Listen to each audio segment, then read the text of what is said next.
Hey everybody, Hardy here. Sorry that's not my normal intro, but this doesn't feel like one of my normal videos, so I thought we might start it off a little different and adventurous, if you will. So we got some grinding today for Renegade Platinum, just trying to get everybody caught up to around level 27 to 30 before we continue moving on. I want to make sure that my team stays relatively balanced, because at any moment in this game, we're going to need to pull somebody out of the box. And we're not doing a story time as with stories submitted from viewers today. We're going to be telling my own story today. And this is a story I've never shared with maybe any more than like one or two people. I honestly don't know if I've ever told the full version of this story before, because it felt very traumatic to me. It was very stupid that I took it so personally. But I felt so upset at myself. I felt heartbroken. I felt angered. So many emotions that, and for the longest time, I viewed myself as like a victim in this story, which is really stupid. But this is a story of how I met one of my favorite YouTubers ever, and how it was a complete disaster.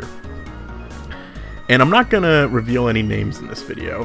The last time I told a story about an interaction or a relationship I had with a fellow YouTuber, years ago I told a story, and it downright almost destroyed my YouTube channel. So I have no ill will, nor no animosity or anything towards this person I'll be talking about today, but I'm just gonna leave it anonymous.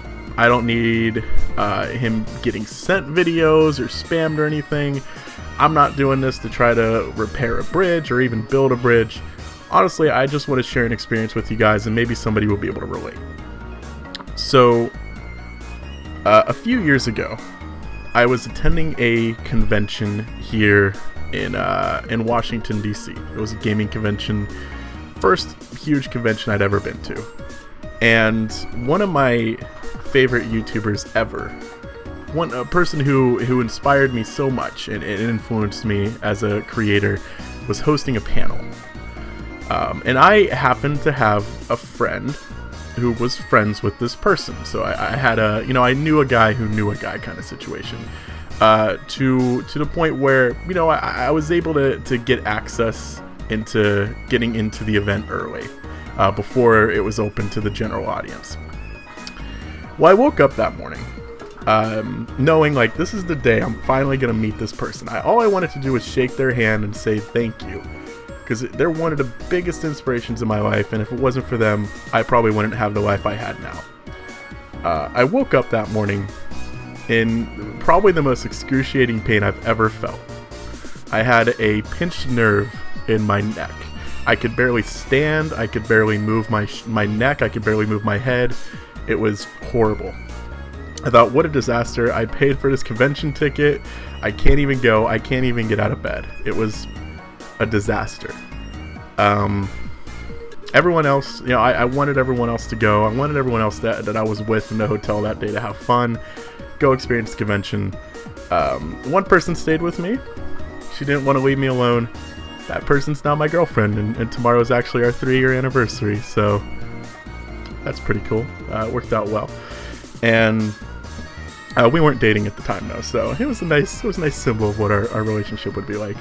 I ended up going in urgent care. They gave me some painkillers, and I was eventually able to start walking around. Still in pain, but I was able to get around. So it looked like this opportunity was saved. I was so heartbroken that I was going to miss this chance, and I got it back, and I was so happy. So I show up at the convention, go over to where the hall is going to be, meet up with the friend that I knew who was friends with this YouTuber. We head in, and I see him. He's in there. He's helped setting up equipment. It was so weird to think, like, I'm like 50 feet away from this guy who I've watched for years. He's right there. He's a real person, we're basically the same. We're both YouTubers, but to me it felt like I was meeting a celebrity. And we were all just kind of sitting in the same area, a few feet apart, but I didn't interact with him at all. I was just talking to my friend. because I never met him before. I didn't want to just go up to him and start acting like a fanboy. I didn't really know how I should treat this situation. And when we were sitting in the chairs where the audience would be sitting,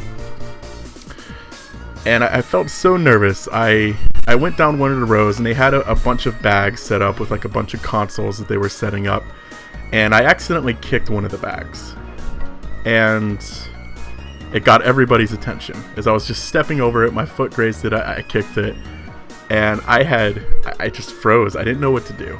I said, "I'm so sorry." He started checking on the bag, and I just kept going. Like, I had the opportunity to meet my favorite YouTuber ever, and I kick his consoles, I kick his equipment, and I said sorry, and I skedoodled the heck away, and I just didn't know like what to do in that situation. So some time passes, and he's up on the stage setting up more equipment. He's off by himself, and I take this opportunity to go. I have to do it. If I don't talk to him, I will regret it forever. So I go up there. I say, "Hi, I just want to introduce myself. My name's Hardy. I just want to say thank you, because if it wasn't for you and being inspired by your content, my life would be completely different." And you know, random guy just came up to him. He's just trying to set up his stuff. He's just like, "Oh, thank you," essentially. And I walk away feeling like I just ruined the biggest moment of my life. I felt so heartbroken. I felt so distraught that I had the opportunity to form even just a little friendship with this guy. And I kick his consoles, and then I bother him while he's just trying to set up his stuff. And that was really, really hard for me to accept that I did that. In fact, it makes me feel so depressed now. I haven't watched. I stopped watching his videos because every time I watched a video, I just felt. I thought of that incident, and I thought about how embarrassed I felt, and I thought about how upset I felt at ruining a once-in-a-lifetime moment. For me, what it felt like a once-in-a-lifetime moment. And it's been over 3 years, and I still feel that upsetness. I still feel angry at myself for handling that so poorly. I still feel bitter at myself for going and bothering him, and I'm sure he didn't see it that way. I'm sure he didn't actually see it as me annoying him, or the guy who came in and was kicking his consoles and is now bothering him. I know that's all in my head. And I've just recently tried to start getting myself back into watching his videos again and enjoying that. And it's been very hard because I'm having to finally process this moment. I feel so stupid calling it traumatic, but that's what it felt like to me. You know, it's like you finally get the opportunity to perform at a talent show, and you've been waiting for this moment forever, and you get up there and you strum your guitar and the strings break and everybody laughs at you, and you just feel like you have egg all over your face. And I wanted to share this story with you guys because, one, as a way to help me process it, because I don't think I've ever fully I've never told most of the story to anybody, and the few people that do know about it, you know, even then there's some details have been left out. And I don't know if there's anything you guys can take away from this.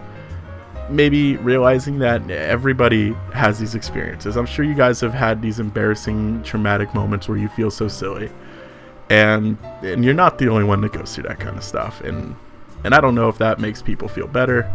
I don't know if that's like me, if you guys are going to hear this story and think, oh, that's the stupidest thing I've ever heard, you're just being a big dummy, get the heck over it. I don't know, but it was very, I don't know how to even explain it now looking back. I want to say it was heartbreaking. You know, I made myself I couldn't process what happened. I made myself the victim in my head. I convinced myself that I had the chance to meet this guy, and he was a giant asshole to me, and he blew me off, and he didn't care about us little people. And looking back now, I realize that completely wasn't what happened at all. I didn't know how to process the incident, and I wanted to make it myself believe that I wasn't the bad person. But nobody was the bad person here. I just read too much into things, and I felt like I embarrassed myself, and that's really stupid. So that's my story. It's not funny. It's not silly. It's probably a bit depressing. But we all have those experiences sometimes. And I guess it's a good thing to say that if you ever do have those experiences,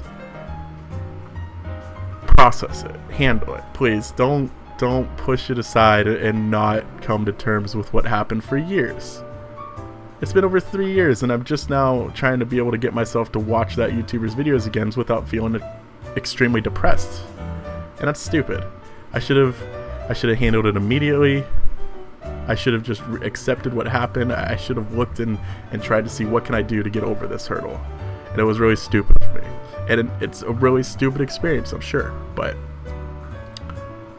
you know, I'm a very shy, quiet person. It may be weird to see that when you see me stream on my videos and I seem very outgoing, but when I'm around people I don't know, I'm very awkward. I'm very quiet. I don't like to talk to people I don't know. Like, once I kind of get a feel for you and I start to trust you, I probably won't shut up.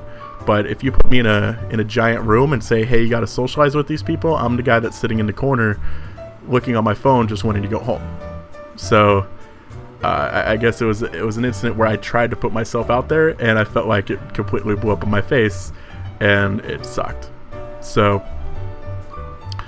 I don't know what the point of this was. I guess I just want to talk to you guys and get this off my chest for the first time in years. So yeah, I'm not looking for sympathy, by the way. I appreciate anyone who's like, oh man, I'm so sorry, Hardy. That's not what I'm looking for today. I don't want pity. I don't want sympathy or anything like that. I just want to, I want to know that even if just one person can take something away from this that makes them deal with something better, or makes them relate to an experience that they had in some way. That's what I want. So thank you guys for taking the time to listen to me for about 12-13 minutes here. We'll return to our regularly scheduled Renegade Platinum Nuzlocke shortly. Till then, I'm Artie Tech Yo-Yo. Have a good day, guys.